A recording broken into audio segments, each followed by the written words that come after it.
Hola, ¿qué tal? Mm. Eh, Buenas tardes con todas, con todas.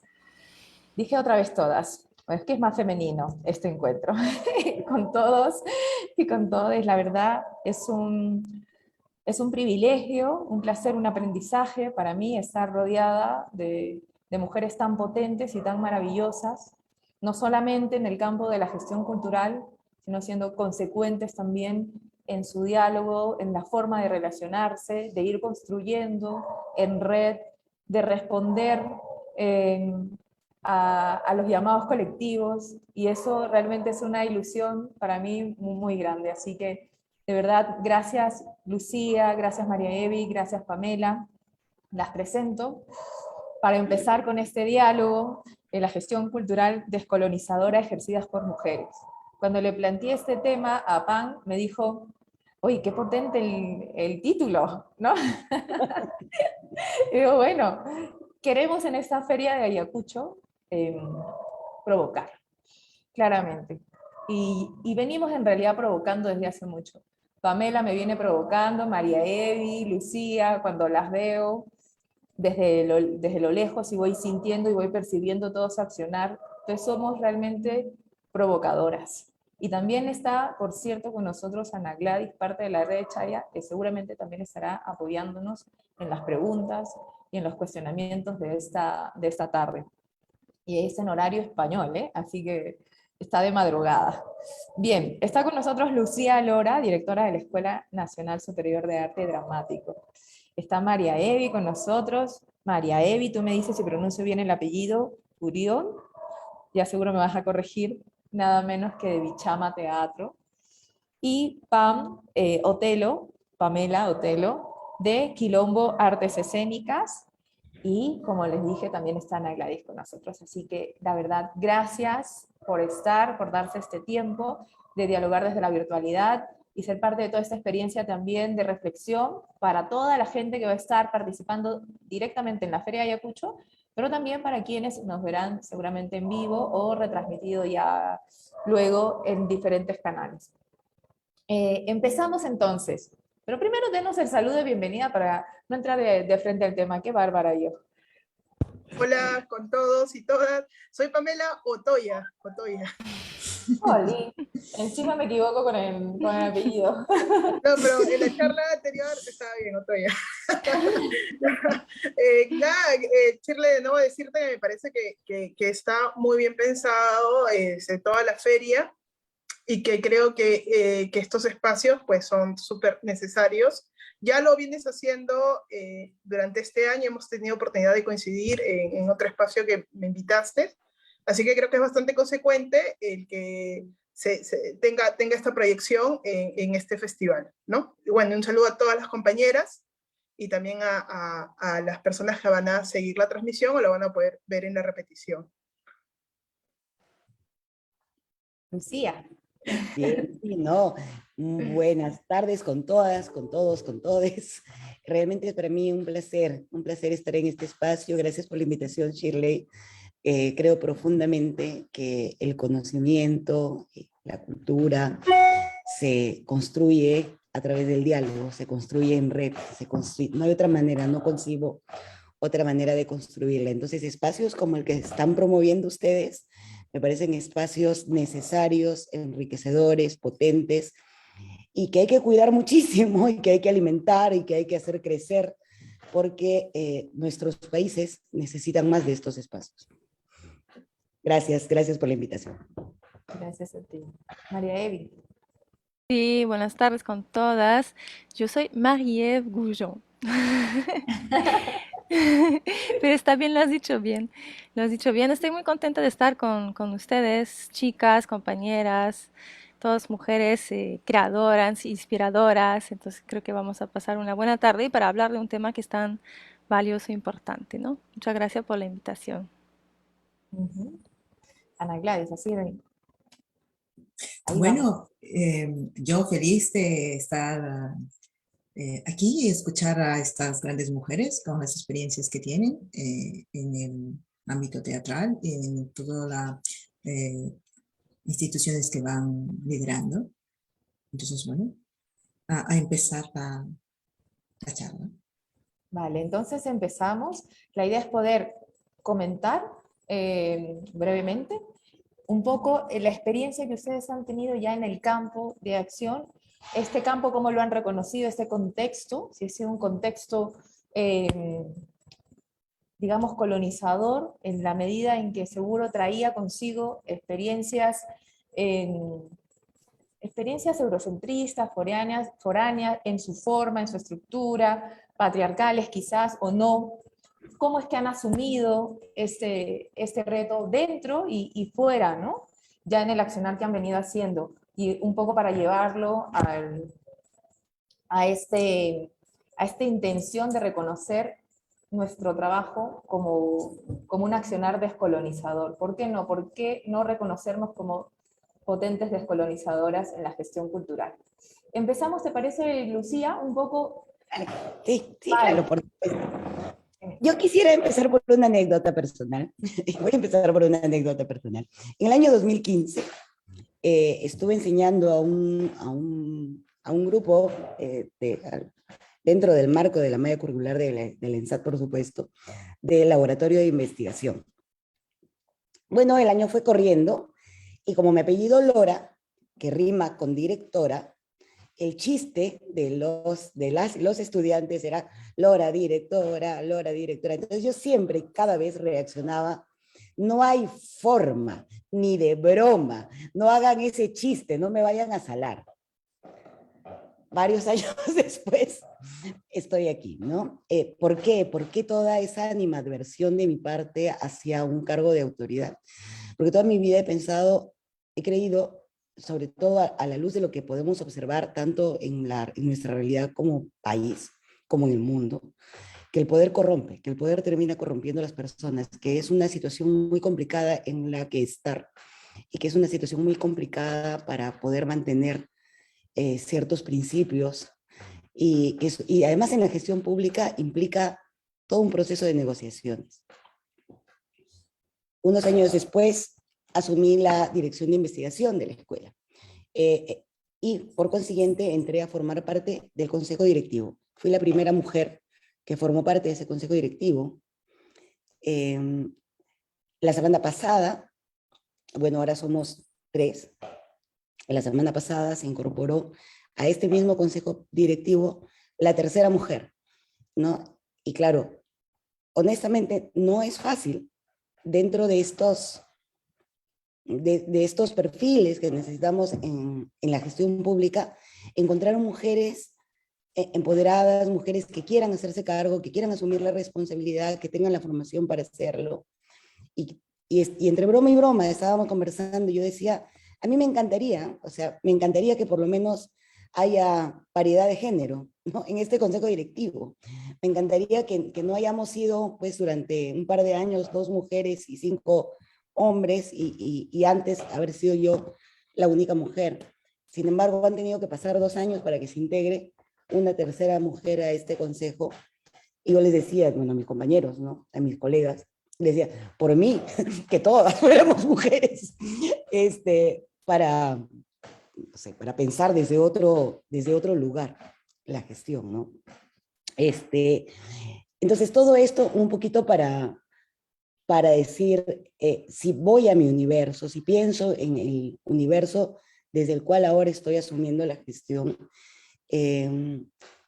uno, efectivamente, el diseño, o sea, toda la estructura, no, voy a ir un poquito más atrás. Si pensamos en la gestión pública, toda la estructura, todas las estructuras organizacionales y todas las estructuras de los procesos son patriarcales y son absolutamente jerarquizados.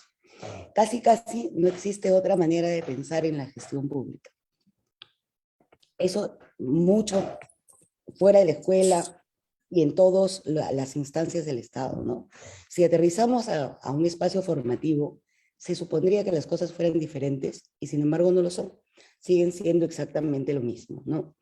El esfuerzo que se ha hecho en esta gestión en estos 2 años y medio han sido, uno, de evitar que el poder lo tenga una persona, ¿no? Es decir, descentralizar la toma de decisiones. en primer lugar, ¿no?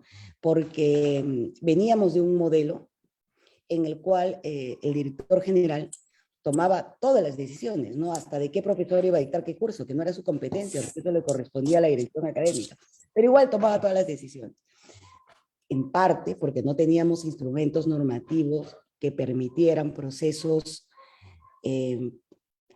transparentes, procesos desjerarquizados, procesos dialogantes, ¿no? Entonces tuvimos que construir todos esos instrumentos normativos, pero en parte también por una cuestión cultural muy fuerte, ¿no? Y es que lo que tenemos colonizado es el pensamiento. Y eso es lo que vamos reproduciendo una y otra vez. Y es una lucha totalmente diaria, cotidiana, constante, porque venimos formados de una manera, tanto los que estamos asumiendo la gestión como los y las docentes de la escuela, y creo que de cualquier espacio formativo en realidad. Y por lo tanto reproducimos conductas, reproducimos maneras, y lo hacemos en automático, ¿no? No porque tengamos la conciencia de hacerlo, no porque querramos hacerlo, no porque hayamos tomado la decisión de hacerlo, sino casi en automático, como una repetición, ¿no? Entonces, donde hay que intervenir es en el pensamiento. Otra de las maneras que nosotros estamos en realidad experimentando son los procesos formativos cortos en relación a no solamente a asuntos que tienen que ver con temas de violencia, con temas de igualdad de género, sino también muy intensamente todo el universo que tiene que ver con las nuevas masculinidades, porque por ahí tiene que empezar a haber un cambio potente, ¿no? En lo personal, creo en el poder, creo en el poder del diálogo y creo en el poder del pensamiento, y creo en el poder del pensamiento en voz alta, creo en el poder de la escucha, ¿no? Esto que hacemos en el espacio escénico de manera permanente, estar ahí, estar presentes y escuchar, es algo que no hacemos en la vida cotidiana. En realidad no nos escuchamos. Tenemos una idea de lo que el otro va a decir, y reaccionamos ante esa idea que tenemos y no ante lo que el otro está diciendo. Entonces, estos espacios de escucha real, estos espacios de diálogo real, estos espacios de pensar en voz alta y que funcionen como cuando uno piensa, ¿no? Que uno piensa y luego dice, no, pero no, de repente no va por ahí. Uno va pensando, va produciendo y se va contradiciendo y va madurando las ideas. Pues dialogar, siguiendo la dinámica del pensamiento en voz alta, donde uno donde uno asume que no tiene la razón, son espacios que permiten justamente la toma de decisiones colegiadas, la toma de decisiones no jerarquizadas. En mi experiencia personal ha sido y sigue siendo un camino sumamente duro, ¿no? Porque al principio, como veníamos de una estructura, estaba tan naturalizado un modo de gobierno, digamos, de la institución, que la imagen que proyectaba para las trabajadores, trabajadoras, las docentes, los docentes, era como de falta de autoridad, ¿no? Entonces, Lucía no tiene autoridad. Lucía no dice que no. Lucía no dice qué hacer, ¿no? Estaban esperando que venga alguien a decirles que sí, que no, qué hacer, ¿no? Y claro, no era mi manera, no era mi dinámica. Y yo les decía, bueno, más bien, bueno, reunámonos, vamos a conversarlo, pensémoslo juntos, ¿no? Entonces, claro, esta imagen no se correspondía con aquella que tenemos instalada sobre cómo debe llevarse a cabo la dirección de una institución, ¿no? Que es justamente con el ejercicio de la autoridad jerárquica vertical, ¿no? Ya con el correr del tiempo, digamos que esto, nos hemos ido adaptando los unos a los otros, las unas a las otras, y creo que estamos en el proceso de entender que la autoridad, autoritarismo, no es una manera eficiente de lograr los objetivos de crecimiento, de madurez, no sé, de crecimiento en todos los sentidos a los que aspiramos, ¿no? Creo que poco a poco y mucho con la prueba-error, hemos, bueno, los he orillado a tener que arriesgarse a ver qué pasa, ¿no? A probar en sí mismos las ventajas de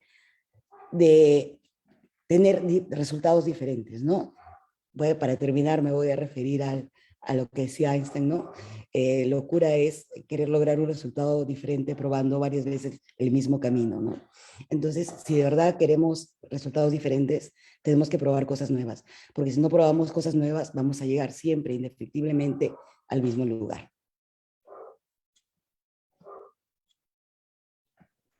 Gracias, Lucía.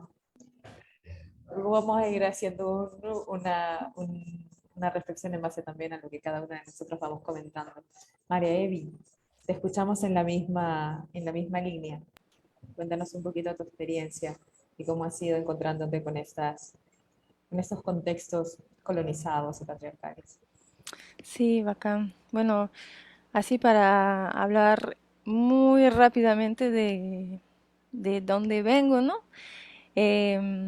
Bueno, soy parte de Bichama Teatro, somos un grupo de teatro que estamos en Villa El Salvador, tenemos ya 38 años de trabajo en comunidad, apostamos nosotras por el teatro de grupo, el teatro en comunidad y la cultura viva comunitaria, ¿no? Estamos en Villa El Salvador. Nuestra labor básicamente está pensada en, con, desde y para la comunidad.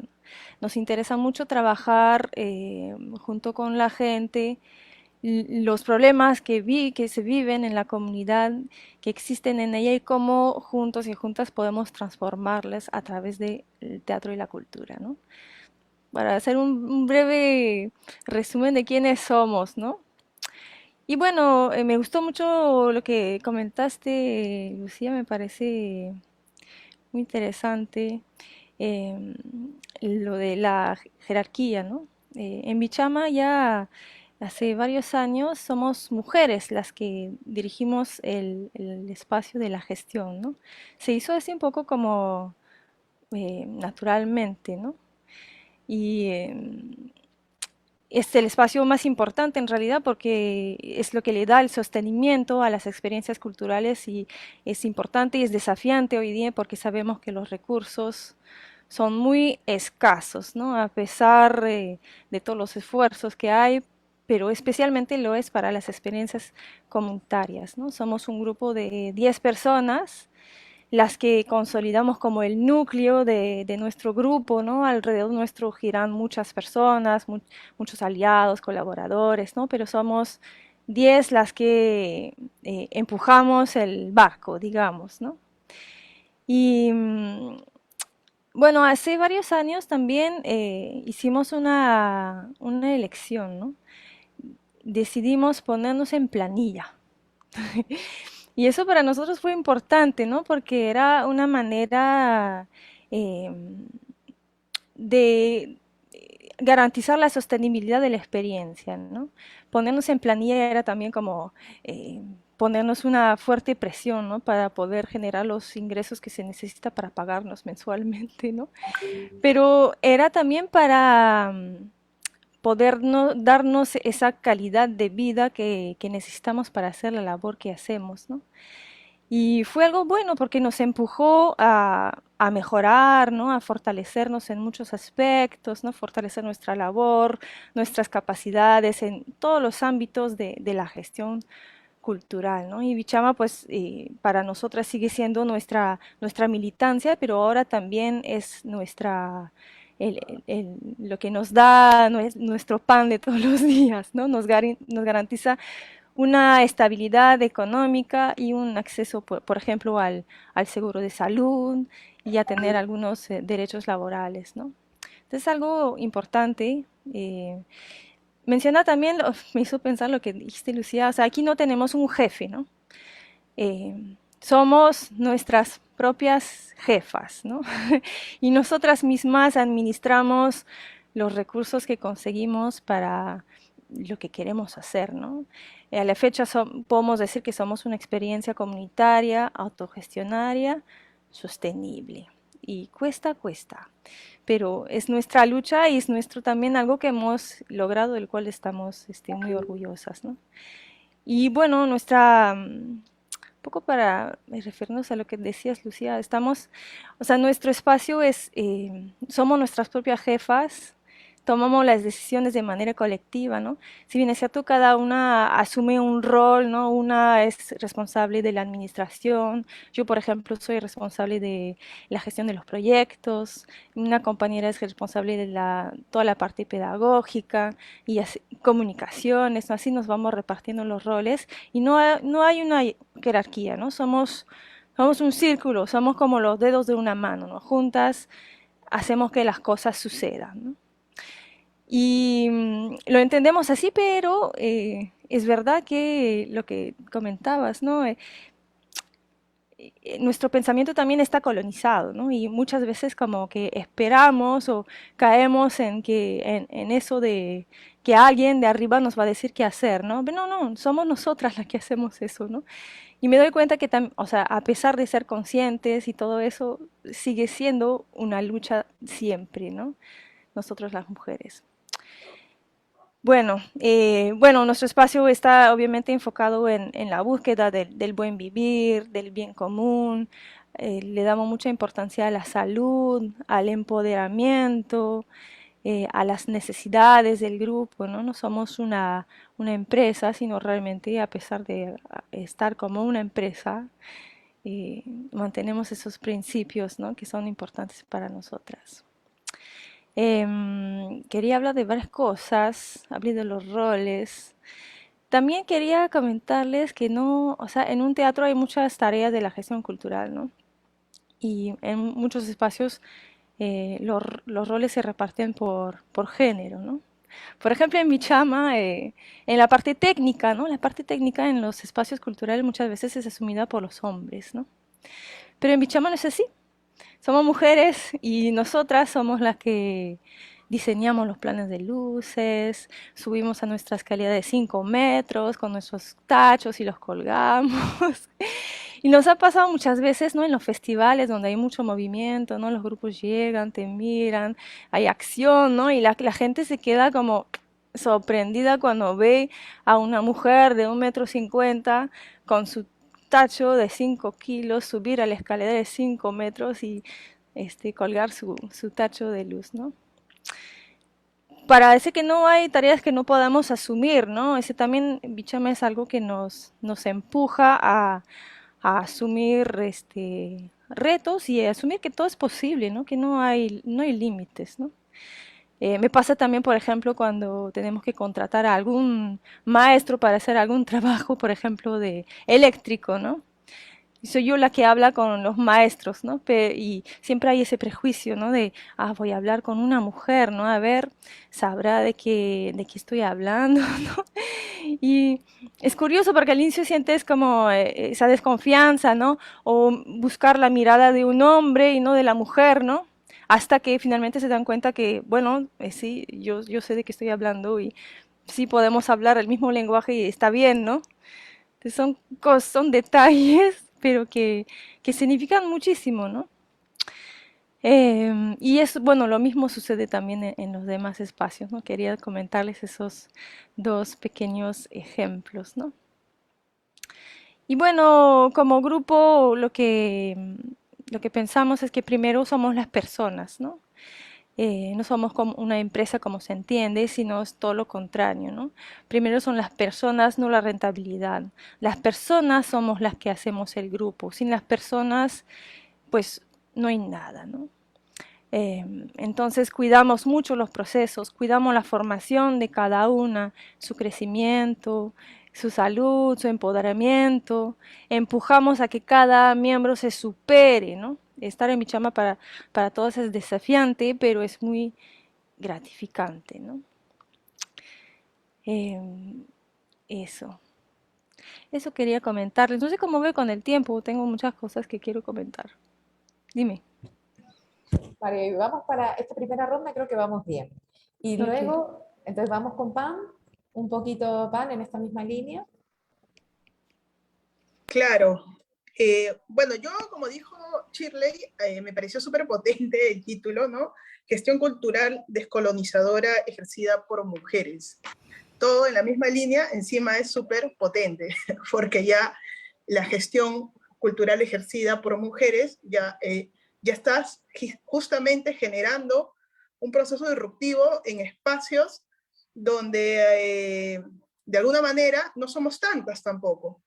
Y es más difícil hacer gestión por las mismas cosas que han comentado hace un momento mis compañeras. Hay estas limitaciones, ¿no? La gente muchas veces, los especialistas, los técnicos, los encargados, no quieren llegar a tratos, a acuerdos, opiniones. Entonces creo que hacer gestión cultural desde las mujeres es bastante disruptivo, pero sobre todo hacer gestión cultural descolonizadora. Yo creo que en sí mismo nuestro país es súper importante y es algo que a mí me ha llamado muy fuerte esta forma de hacer gestión cultural. Y eso es una de las cosas que me llevó a, en estos últimos años, poder especializarme justamente en gestión cultural comunitaria, porque la gestión cultural comunitaria es descolonizadora. Hay un proceso de entender la gestión desde una manera distinta y justamente pasa por entender que muchos de nuestros procesos tienen que pasar por todo un análisis descolonizador de cómo entendemos la cultura en nuestro país. Muchas veces hegemónica, muchas veces hay un tipo, una sola forma de entender el consumo cultural o la capacidad de poder acceder también a la cultura y al arte en los diferentes espacios de nuestro país, sobre todo en un país tan centralista como es el Perú, ¿no? Que muchas veces el movimiento cultural y toda la gestión cultural, que es inmensamente rica y grande que se da en las diferentes regiones, no termina siendo asumida en sí mismo con el valor que debería darse. Entonces, y esto también lo podemos analizar si vemos desde estructuras del Estado como el Ministerio de Cultura, que debería tener un proceso mucho más fuerte, justamente con una mirada hacia las regiones de los procesos de gestión cultural que se vienen sucediendo en nuestro país. Creo que la gestión cultural comunitaria es súper importante porque genera, como lo comentó hace un momento María Eva, un proceso de aprendizaje colectivo. La gestión cultural comunitaria no recae solo en una persona, no es solamente una persona quien hace la gestión, ¿no? Tienes que involucrar a un conjunto de personas y de alguna manera generar una pedagogía que permitan que todos podamos asumir roles para sacar adelante una actividad en conjunto.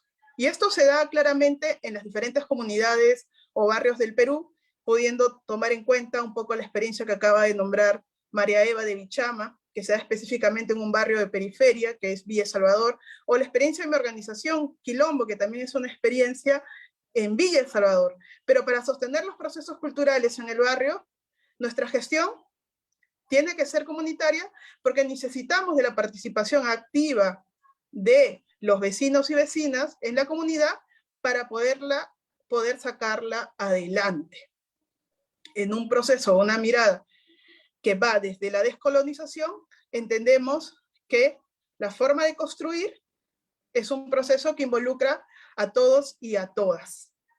En este sentido, en Quilombo, yo soy la directora, soy una directora mujer, y la coordinadora también de los procesos comunitarios también es mujer, es una compañera que desarrolla los proyectos, ¿no? Se podría decir que las personas que asumimos los roles más importantes dentro de la organización somos mujeres, y mujeres intergeneracionales, porque, bueno, yo tengo 38 años y mi compañera que asume los roles de los proyectos comunitarios en el barrio tiene 23 años. Entonces también hay un diálogo intergeneracional de diferentes miradas de entender la gestión o los procesos comunitarios, que es muy importante en las organizaciones artísticas y culturales, entender ese proceso intergeneracional. Sumamente importante porque hay todo un proceso de nuevas generaciones que ya se vienen formando en este momento y que son nuevas generaciones además que van a encontrar un proceso cultural distinto al que nosotros encontramos en su momento. Hace 10 años en nuestro país, al menos en la gestión cultural comunitaria, no existían políticas públicas para este sector. Hace 10 años no contábamos con una ley nacional, puntos de cultura, con una ordenanza metropolitana de cultura viva comunitaria o con ordenanzas distritales sobre estas políticas públicas. Son políticas públicas que se han gestado en los últimos 10 años, parte del involucramiento de generaciones anteriores, parte del involucramiento de mi generación, pero que van a ser asumidas y defendidas también por estas nuevas generaciones de gestores que están en los 20, que poco a poco se vienen involucrando mucho más fuerte, y que son en su mayoría también mujeres las que se involucran, y mujeres que también entienden que el involucramiento femenino pasa también por procesos de tener muy claro nuestro enfoque de género y cómo participamos las mujeres en los espacios.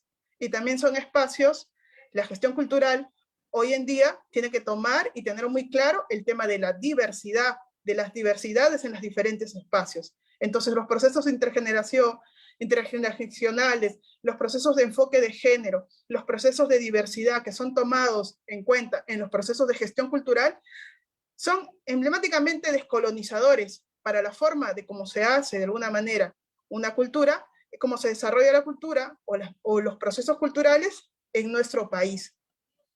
En eso quiero sumar que actualmente hay, a raíz de la pandemia, los procesos de organización social y política en las organizaciones culturales y en los artistas se ha habido gratamente aumentada y gratamente también desarrollada, ¿no? Hemos podido notar como en estos 2 años han surgido redes y asociaciones, asociatividad de colectivos para responder a través de la gestión en un diálogo con el Estado.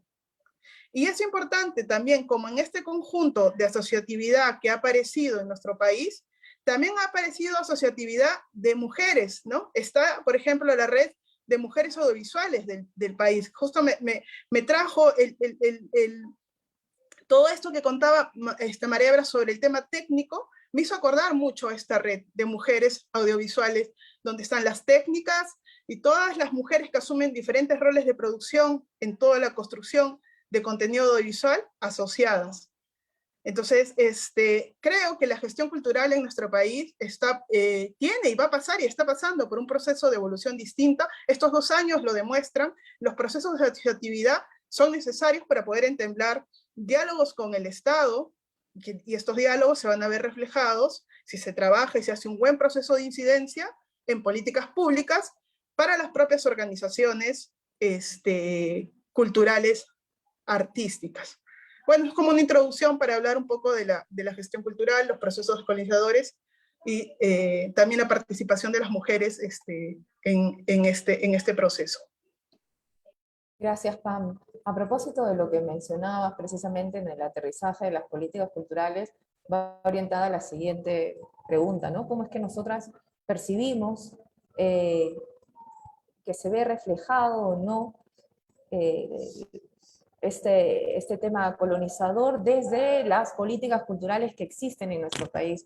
Hemos podido dar cuenta del Plan Nacional de Cultura, publicado hace poco, en plena pandemia, ¿no? En un contexto bastante crítico, en donde afortunadamente creo que pudimos, el sector independiente, responder de manera asociativa muy intensa, ¿no? Yo creo que de alguna manera eso puso también, sin un afán de hacer una crítica destructiva, todo lo contrario, ¿no? Yo creo que hay que siempre decirlo para poder mirarnos todos, porque hay gente muy valiosa y maravillosa dentro del Ministerio de Cultura, pero ¿cómo es que nosotros percibimos en todo caso que no sé si han podido chequear un poquito el tema de la Política Nacional de Cultura, pero cómo es que esta también se refleja esta colonización, ¿no? Del pensamiento, esta colonización del saber.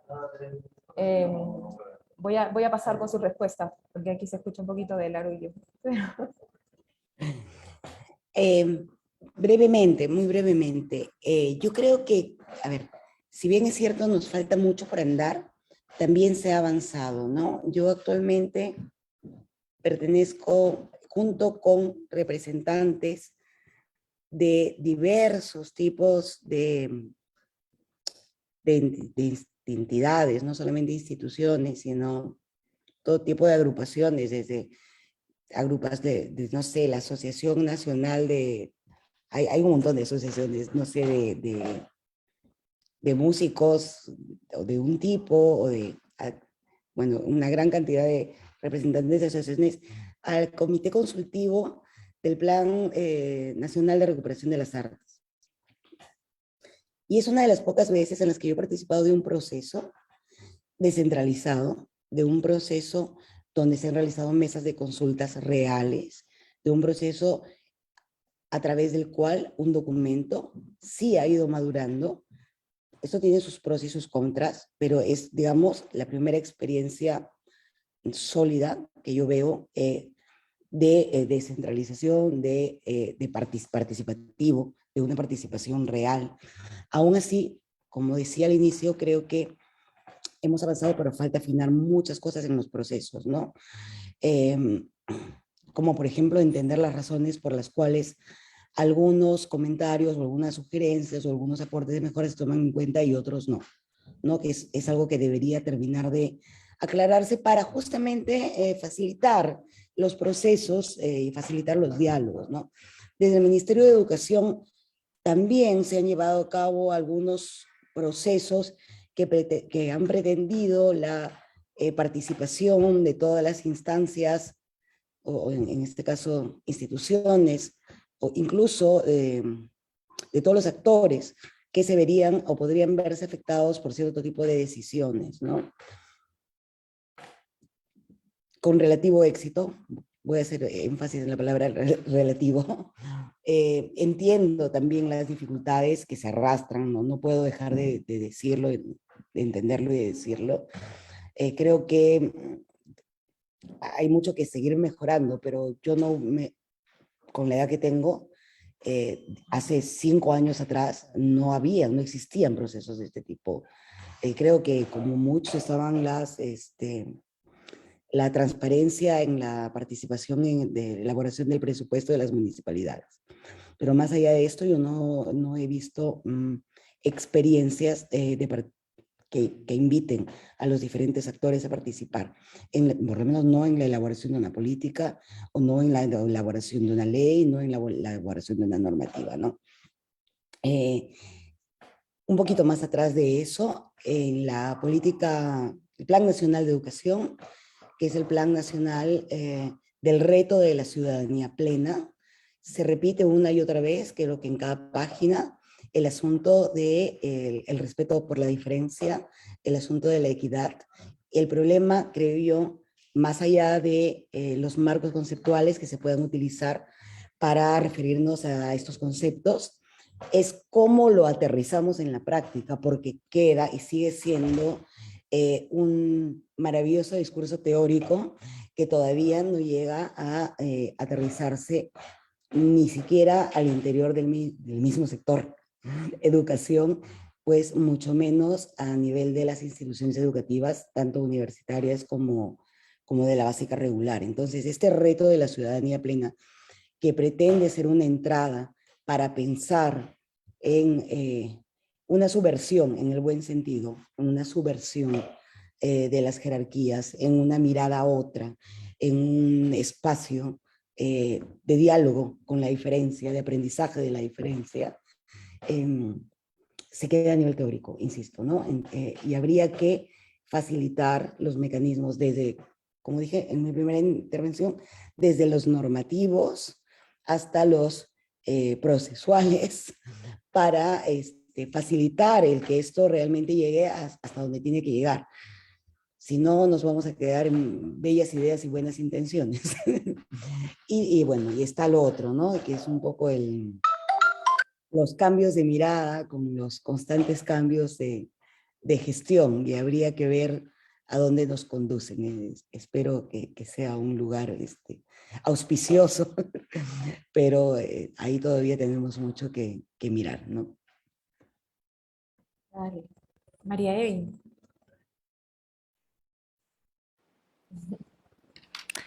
Sí, yo también un poco breve.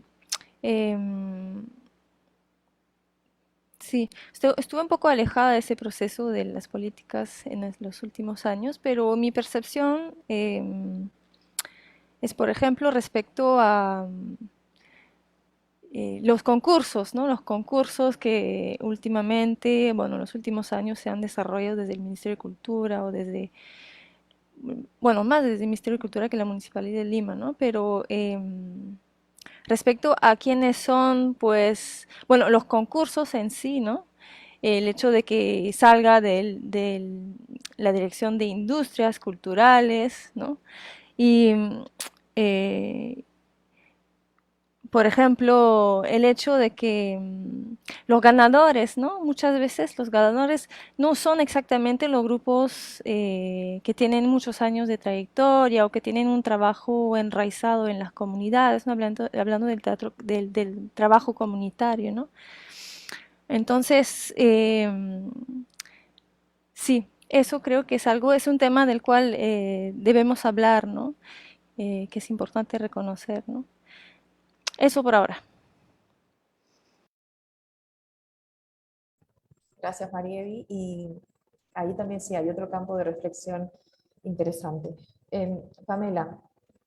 A ver, sobre la Política Nacional de Cultura. Primero que creo que es un documento importante porque nos marca un paradigma, o sea, tienes todo un diseño de 10 años, pero creo que debe haber un esfuerzo en conjunto para que se conozca, ¿no? Desde el Ministerio de Cultura, pero también desde las propias organizaciones culturales, en poder conocer y generar incluso espacios como este, ¿no? Para poder analizar ese documento.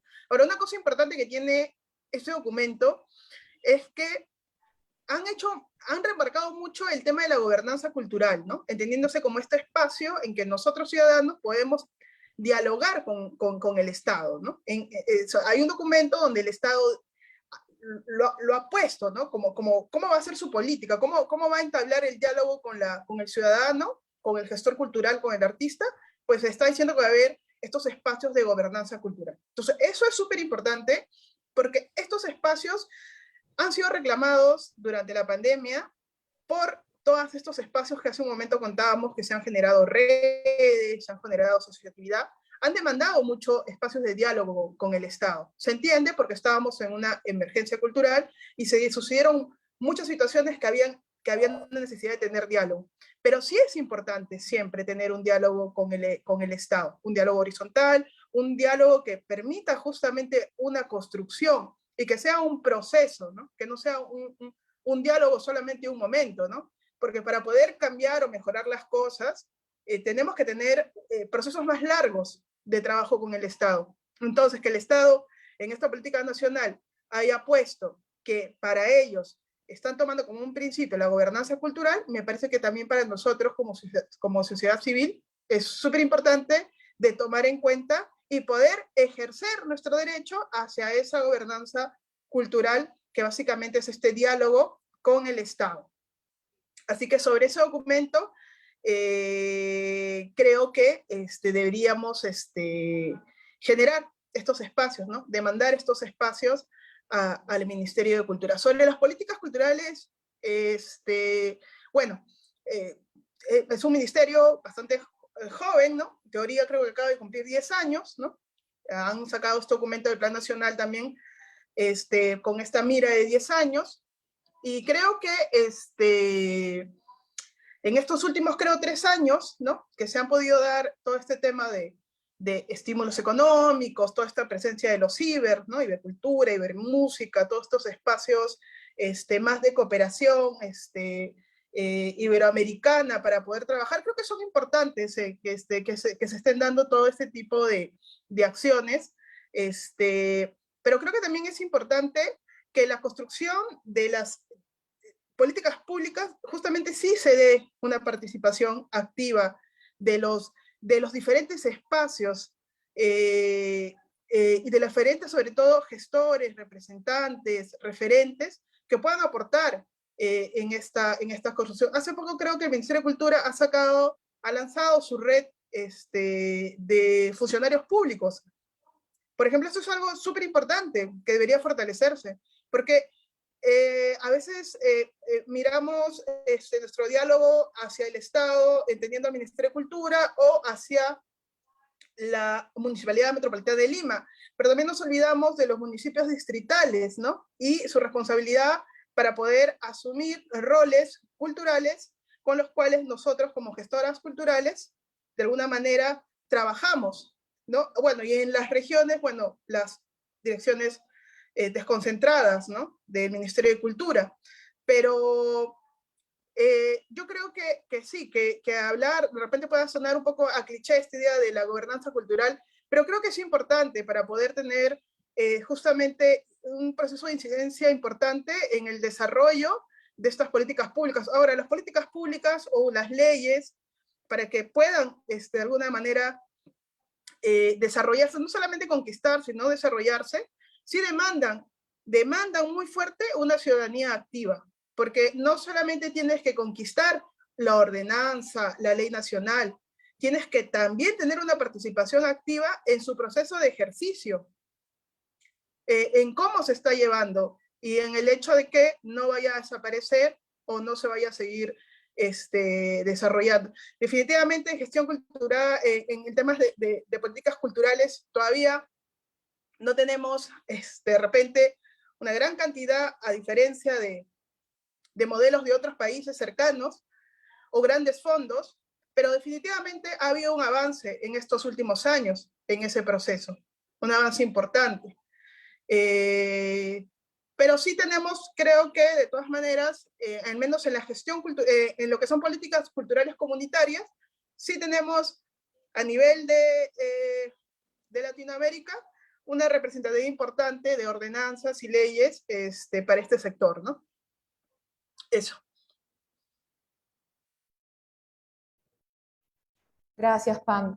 No vamos a hacer el diálogo tan largo por una cuestión también de que hay una programación súper intensa en la feria, pero me parece súper valioso todo lo que han podido compartir esta tarde. Y a propósito del tema de las políticas culturales, ya comentando también un poco mi punto de vista y encontrándome con un documento pionero, ¿no? Porque ciertamente pues no teníamos un plan nacional de cultura. Teníamos algunos lineamientos que también se han venido desarrollando, por ejemplo, en el gobierno de Ollanta Humala. Me di con la sorpresa inclusive de encontrar una intención de plan en la época de Velasco, que fue en realidad el documento más pionero y el que ciertamente más me motivó, porque hay una conciencia clara de la visión eurocentrista. Ellos también mencionaban mucho el concepto del imperialismo, para el ejercicio de las políticas culturales que venían claramente desde la entidad rectora más importante que nosotros tenemos, que es la UNESCO, ¿no? Entonces hay que reconocer que la UNESCO es una entidad fundamentalmente eurocentrista que responde a una forma de organización que no corresponde a nuestra cultura latinoamericana.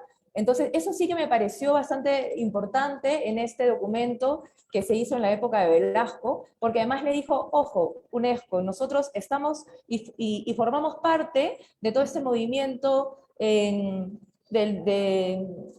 países que están interesados en formular una serie de políticas culturales, pero nosotros cuidamos nuestra cosmovisión, y defendía de alguna manera la cosmovisión andina, no en la teoría como ahora se conoce, que ha cobrado mucha fuerza, del buen vivir, pero tenía mucho por ese camino, y sobre todo defendiendo también la cultura propia local, ¿no?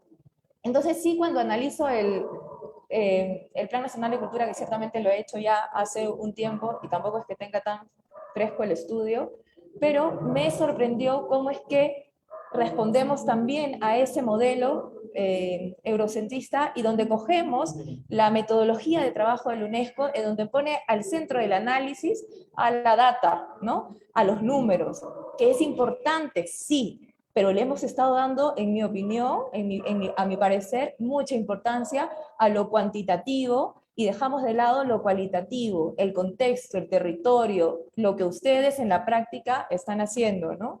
Y me parece importante también de que se vea como poniendo en el centro a la diversidad de las culturas, pero no solamente la diversidad de la expresión cultural, sino la diversidad de producción cultural, porque este término de industrias culturales parece que nos ha caído, ¿no? O sea, epa, ahora todos aquí en el Perú y en Latinoamérica está, entre comillas, de moda esa terminología, que es una terminología bastante neoliberalista, ¿no? Neoliberalista, capitalista, en donde a todos nos exigen responder al mercado y decir, bueno, nosotros tenemos que ser rentables, no sostenibles, que es otro término, ¿no? Pero tenemos que ser rentables. ¿Sí? Y no todos podemos ser rentables dentro de esa visión capitalista, ¿no? Porque tenemos una diversidad en la forma de relacionarnos. Y esta feria, inclusive no solamente esta feria, yendo al ejemplo y al trabajo continuo comunitario que viene de nuestras culturas originarias, fundamentalmente existe el intercambio y el trueque, ¿no? Hay otra forma de generar riqueza, intercambios, y no necesariamente pues vamos a responder o vamos a ser exitosos en la medida que, ¿no? El Plan Nacional de Cultura me sorprendió porque uno de sus indicadores respondía al tema del PBI, del aporte de las culturas al PBI, respondía al tema de la empleabilidad. Entonces, pero hay otros factores que son también cualitativos importantes para analizar digamos que si vamos o no por un buen camino en todo lo que nos queda y nos falta por recorrer, ¿no? Entonces, eso por un lado, ¿no? Aquellas instituciones, agrupaciones que no responden a la dinámica del mercado, además porque no nos da la gana de responder a la dinámica del mercado, porque no queremos entrar en ese juego, ¿no? Allí yo creo que el Ministerio de Cultura, o yo creo que estas políticas deberían enfocar un poco más también cómo es que generamos esta sostenibilidad también de estas otras formas de hacer cultura, que además son los garantes de la diversidad cultural, porque hay que reconocer que el sector independiente es un sector no homogenizado, y que más bien tiene todo un abanico de diversidad, ya solamente nosotras que estamos más de repente de cerca en el ámbito teatral, ¿no? Se han podido generar una serie de diversidades y de identidades grupales en el teatro, que ¿quiénes han sido los hacedores de eso? El sector independiente. Y estas grandes industrias culturales, estos grandes capitales, están de alguna manera también orientando la homogenización de la cultura en sus fórmulas de hacer y de producir. Bueno, por ahí va un poco mi análisis, porque realmente yo creo que es bastante largo. Creo que podríamos sentarnos en una mesa también para, como dice Pamela, para analizar de fondo el tema de la política culturales. María, ¿me alzaste la mano? Perdóname. ¿No? No. Ay, perdona. Pero me parecía importante juntarnos esta tarde para dejar en claro también y visibilizar el trabajo que nosotras como gestoras culturales estamos haciendo para romper estos paradigmas que no son propios de la cultura latinoamericana, porque nuestras culturas son comunitarias, ¿no? Se mueven desde otra dinámica, desde lo colectivo, no desde el individualismo radical, ¿no? que nos aísla y hace que alguien esté creciendo por encima de, ¿no? Cuando realmente en el buen vivir, en la cultura comunitaria, la idea es que todos crezcan a la par, como bien decía también María Evi, y con la experiencia de Guichama, ¿no? Todos esperamos desarrollarnos, seguir creciendo, ¿no? Y de manera igualitaria, y por eso es que creo que también hay mucha desigualdad social en nuestro país y sigue habiendo discriminación. Bueno, eso es otra larga historia, ¿no? Pero en fin, quisiera que por ahí puedan dar algunas conclusiones finales para cerrar esta mesa y bueno, con el entusiasmo y las ganas de volvernos a encontrar prontito. Y de repente en el mismo orden, Lucía. Gracias, Shirley.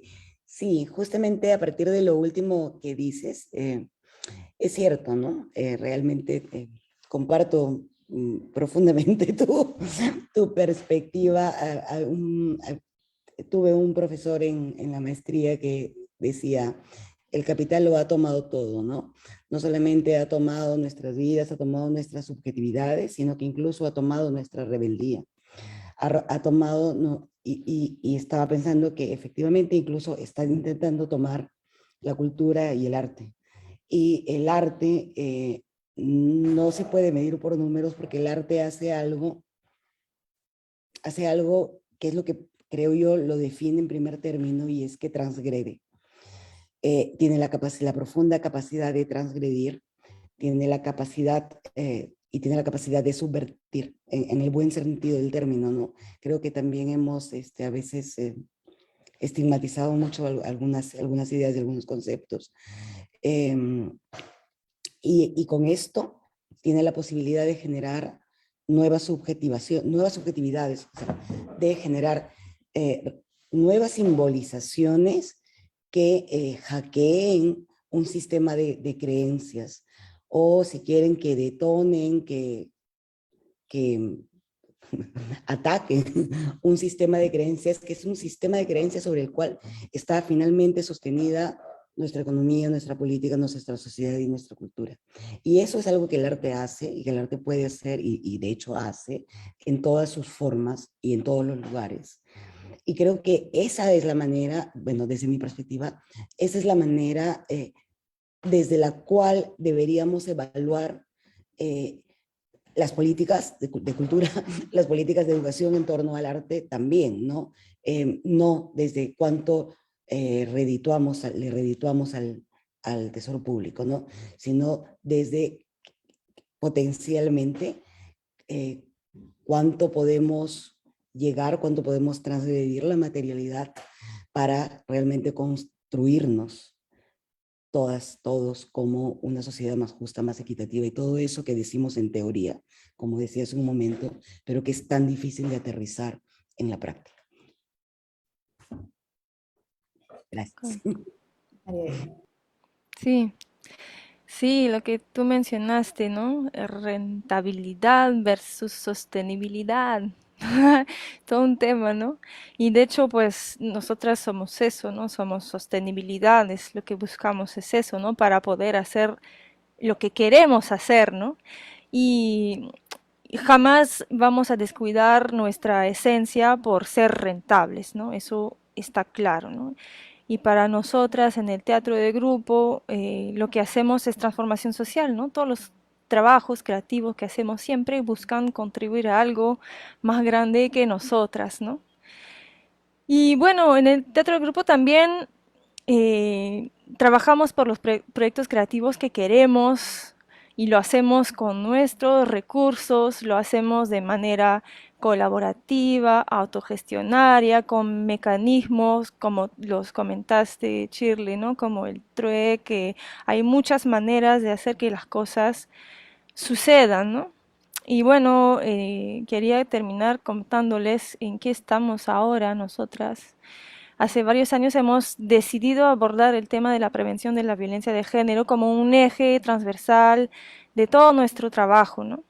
Y lo hemos hecho de muchas maneras, ¿no? A través de talleres, obras, e intervenciones artísticas. Y ahora nos hemos lanzado en una gran aventura. Estamos creando un gran pasacalle de marionetas gigantes y de cabezones y de coreografías y de música por el Día Internacional de la Eliminación de la Violencia contra la Mujer.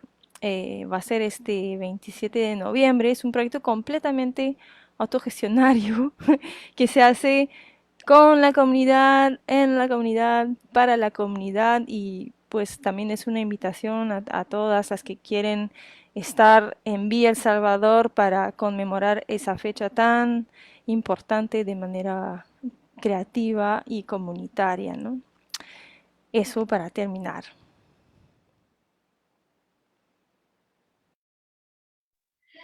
Bueno, me parece importante en esta mesa también contar un poco que Perú va a ser sede, creo que tal vez uno de los eventos más grandes de cultura descolonizadora, que es el Quinto Congreso Latinoamericano de Cultura y Vida Comunitaria, ¿no? El Movimiento de Cultura y Vida Comunitaria es este espacio conformado por teatro comunitario, por radios comunitarias, por cine comunitario y por las diferentes expresiones de cultura, ¿no? Que trabajan, como lo dijo hace un momento María Eva, ¿no? En la comunidad, con la comunidad y para la comunidad. Entonces, este movimiento latinoamericano que es gigante y que se viene reuniendo ya desde 2013 en diferentes países, porque es un congreso que se hace cada 2 años, bueno, se va a hacer acá en Perú. Entonces, esto se va a hacer en octubre del próximo año, se va a hacer acá en Lima, pero también se va a hacer en la Merced. Va a ser un congreso, una caravana cultural, ¿no? O sea, que nos vamos a tener que movilizar allá. Y bueno, creo que es importante que nos sumemos, porque es un espacio donde justamente se crean oportunidades como estas de dialogar sobre economía de descolonización, economía solidaria, sobre arte y transformación social, sobre feminismos, diversidades. Creo que tenemos un promedio de 10 círculos sobre comunicación comunitaria, un promedio de 10 círculos de diálogo constante, y bueno, justamente donde planteamos y reflexionamos desde la cultura, desde el arte, cómo nuestros pueblos latinoamericanos, ¿no? Nuestra gran Ayala, repiensa, no solamente repiensa las políticas públicas, no solamente repiensa la relación con el Estado, sino los procesos de cómo nos relacionamos como ciudadanos, con nuestras comunidades, con nuestras organizaciones, y justamente son organizaciones autosostenidas, autofestivas, de las cuales pues Quilombo es parte del movimiento, Bichamba también es parte del movimiento latinoamericano, y así somos un conjunto grande de organizaciones que somos parte de este movimiento. Y bueno, y Perú ha asumido la tarea, y seguramente va a ser súper interesante dialogar con diferentes espacios, con las escuelas nacionales de arte, dialogar con el Ministerio de Cultura, con la Municipalidad de Lima, para poder construir este gran congreso nacional, que generalmente en épocas no pandémicas movilizaba a un promedio de entre 800 o 1000 latinoamericanos juntos para poder dialogar sobre las diferentes realidades de nuestro país, de nuestros países, pero que tenemos una relación conjunta porque compartimos muchas veces problemáticas muy parecidas que tienen que ver justamente con todos estos procesos de cómo se desarrolla el sistema económico y cómo de alguna manera nuestras organizaciones también cumplen un rol importante descolonizador frente a este modelo, ¿no? Y quería sumar que a estas palabras que hace un rato decía Shirley sobre emprendimiento y todo eso, también, ojito que está muy de moda la innovación, así que casi todos los talleres son innovación, innovación, innovación, y muy poco reflexión. El arte pasa por el sentir, falta por procesos reflexivos muy importantes en la construcción, así que bueno, por ahí dense una miradita y van a ver 1000 ahorita formación en innovación cultural, y eso también tiene un discurso y una manera de entender cómo se está entendiendo la cultura para nosotros, las organizaciones, los consumidores culturales, también desde el Estado, ¿no? Procesos reflexivos importantes. Bueno, saludar a las compañeras, Shirley, gracias, ¿no? Estos espacios son refrescantes y nos permite conocer también a gente muy valiosa. Gracias, Pam, gracias, Lucía, gracias, María Evi, a Aranglais, que nos ha estado acompañando y nos está acompañando, tejiendo desde el fondo de la red también, y en la gestión de todos estos procesos. Nos falta mucho por reflexionar, efectivamente. Ya por ahí Sí, ha tocado el tema del emprendimiento, el tema de la innovación. Hay que hablar sobre el espectador, hay que hablar quizás sobre el exacto. espectador emancipado, sobre el consumidor, sobre el usuario, sobre tantos términos y cosas que es importante que respondamos pues ahora, porque como tú dices, está muy por encima de todo. Ana Gladys, ¿querías comentarnos algo? Sí, claro. Más que nada, felicitar a estas 3 grandes mujeres que vienen desarrollando una labor tan importante en cada institución que pertenece. Conozco a Lucía hace muchos años, me alegra verla, y sé que ha hecho toda una labor muy importante en la escuela. He escuchado de ella y me agrada tanto escuchar todo cómo ha iniciado y cómo por accidente fue nombrada ya directora y logró estar en el puesto sin que ella se lo propusiera, pero creo que ha sido una buena elección que ella esté ahí. María, también saber cómo Bichama ahora está haciendo pues un trabajo tan importante, que las mujeres estén ahí ahora, después quizás de todo un caminar por esta experiencia y que ahora realmente haya logrado que las mujeres estén teniendo un rol muy importante en el quehacer teatral dentro del grupo Bichama. Y Pamela, que la conozco hace muchos años, desde muy jovencita, cómo se iniciaba, y qué hermoso saber cuánto ha crecido, cuánto ha avanzado y cuán importante es su labor en estos tiempos y dentro del arte y la cultura que venimos estando todas nosotras. Gracias, compañeras, por esta hermosa charla y ese hermoso compartir. Muchísimas gracias. Las abrazo a las tres. Gracias a Gracias. ustedes. Gracias también. Muchas gracias. Gracias a todas y seguimos tejiendo, seguimos confabulando Seguimos tejiendo. y seguimos con la programación de la Feria de Ayacucho. Los invitamos a seguir. Ya nos queda sobre la noche escuchar las experiencias del teatro de grupo en Corea del Sur, que también es un tema bastante interesante en la medida que esta familia, este tejido del movimiento de teatro de grupo ha pasado tantas fronteras, y conocerla, creo, desde Asia me parece también un enfoque muy interesante, porque además tienen otra forma de convivir, ¿no? Es otra cultura tan distinta, pero creo que a la vez tan hermanada incluso con las culturas ancestrales latinoamericanas. Pero bueno, vamos a escucharlos. Invitar a la gente que nos está viendo, que nos revea, que el 25 de noviembre vaya a la Plaza de Armas de Ayacucho, que haremos una gran acción poética y política por el Día de la No Violencia de la Mujer, tejiendo con las mujeres de Ayacucho, no artistas escénicas, sino con la población en general, para hacerle frente a toda esta violencia que aún seguimos arrastrando y nos queda todavía un camino de estímulo largo por recorrer. Muchas gracias a todas, las abrazo y hasta prontito. Gracias a todas. Un gusto, gracias a todas, compañeras, nos vemos. Chao, Gracias. compañeras. Chao.